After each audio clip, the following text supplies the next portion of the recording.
19 अप्रैल यानी आज देश के 21 राज्यों और केंद्र शासित प्रदेशों में 102 सीटों पर होगी वोटिंग। जाने इन सीटों पर कौन से उम्मीदवार लड़ेंगे चुनाव। लोकसभा चुनाव 2024 के पहले चरण की वोटिंग आज यानी शुक्रवार को होने जा रही है। इस चरण में 21 राज्यों और केंद्र शासित प्रदेशों में 102 सीटों पर मतदान कराया जाएगा। भारतीय जनता पार्टी के मंत्रिमंडल से 8 सदस्यों, 3 पूर्व मुख्यमंत्री और 1 राज्यपाल को चुनाव की इस जंग में उतारा गया है। इन चुनाव में कौन सी पार्टी का कौन सा चेहरा हिस्सा लेने जा रहा है, जानना बहुत जरूरी है। सबसे पहले जानते हैं कि कौन से राज्यों में पहले चरण में चुनाव हो रहे हैं। 2024 की लोकसभा के पहले चरण के चुनाव अरुणाचल प्रदेश, राजस्थान, बिहार, छत्तीसगढ़, मध्य प्रदेश, महाराष्ट्र, असम, मेघालय, मणिपुर, मिजोरम, नागालैंड, उत्तराखंड, उत्तर प्रदेश, सिक्किम, तमिलनाडु, त्रिपुरा, जम्मू और कश्मीर, पश्चिम बंगाल, अंडमान निकोबार, लक्षद्वीप, पौंडीचेरी इन सभी राज्यों में होंगे। इन सभी 21 राज्यों में 102 सीटों पर मतदान होगा। इन सभी राज्यों और केंद्र शासित प्रदेशों में अलग अलग सीटों पर चुनाव लड़े जाएंगे, जिसमें यूपी की 8 सीटें, पश्चिम बंगाल की 3, महाराष्ट्र की 5, मध्य प्रदेश की 6, असम की 5 सीटें, छत्तीसगढ़ की 1 सीट, राजस्थान की 12 सीटें, त्रिपुरा से 1 सीट और मणिपुर से 2 सीट। वहीं इनके साथ आउटर मणिपुर में चुनाव की प्रक्रिया भी 2 चरणों में होगी। इसके तहत कुछ विधानसभा क्षेत्र में 19 अप्रैल और कुछ क्षेत्रों में 26 अप्रैल को मतदान किए जाने हैं। साथ ही आपको बता दें कि भारत के दक्षिणी हिस्से में यानी तमिलनाडु में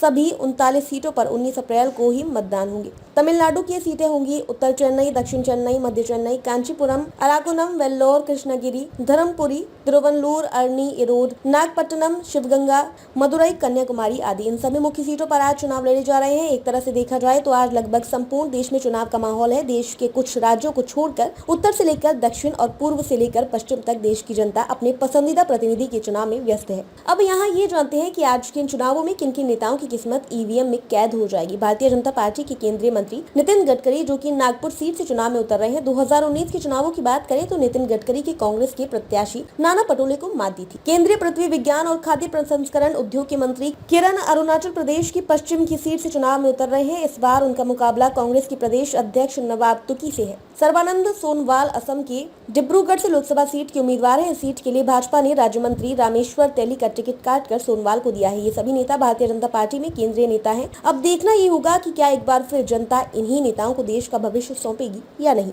भारतीय जनता पार्टी के ही कई नेता पहली बार चुनाव में अपनी किस्मत आजमाने जा रहे हैं। साथ ही कांग्रेस के गौरव गोगाई को असम के जोरहाट सीट से उम्मीदवार बनाया गया है। कांग्रेस नेता इमरान मसूद उत्तर प्रदेश के सहारनपुर सीट से चुनाव लड़ने जा रहे हैं। तो दोस्तों, इस हिसाब से देखा जाए तो इन चुनावों में मुकाबला बेहद कड़ा होने वाला है। कांग्रेस के प्रत्याशी जहां इस बार भारतीय जनता पार्टी को सत्ता में आने से रोकने के मंसूबों से चुनाव मैदान में खड़े हुए हैं, वहीं भारतीय जनता पार्टी के उम्मीदवार एक बार फिर देश में अपनी सत्ता कायम करने की कोशिश में लगे हुए हैं। अब ये पूरा निर्णय जनता पर ही दारोमदार है, क्योंकि इस बार देश के चुनाव बेहद अहम पड़ाव पर शुरू हुए हैं, जहां देश की जनता पूर्ण रूप से अपनी सोचने समझने की क्षमता का प्रयोग कर एक उचित सरकार को लाने के लिए दृढ़ निश्चय हो गई है। इसी तरह से देश दुनिया की तमाम बड़ी खबरों के लिए यूट्यूब चैनल चेंजिंग फ्यूचर को सब्सक्राइब करें और अगर वीडियो पसंद आई हो तो इसे लाइक और शेयर करें। धन्यवाद।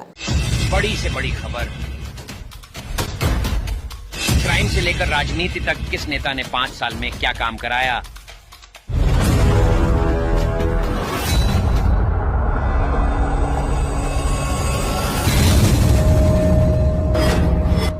मिलेगी सबसे पहले हर खबर चेंजिंग फ्यूचर न्यूज पर, जो बदलेगा आपका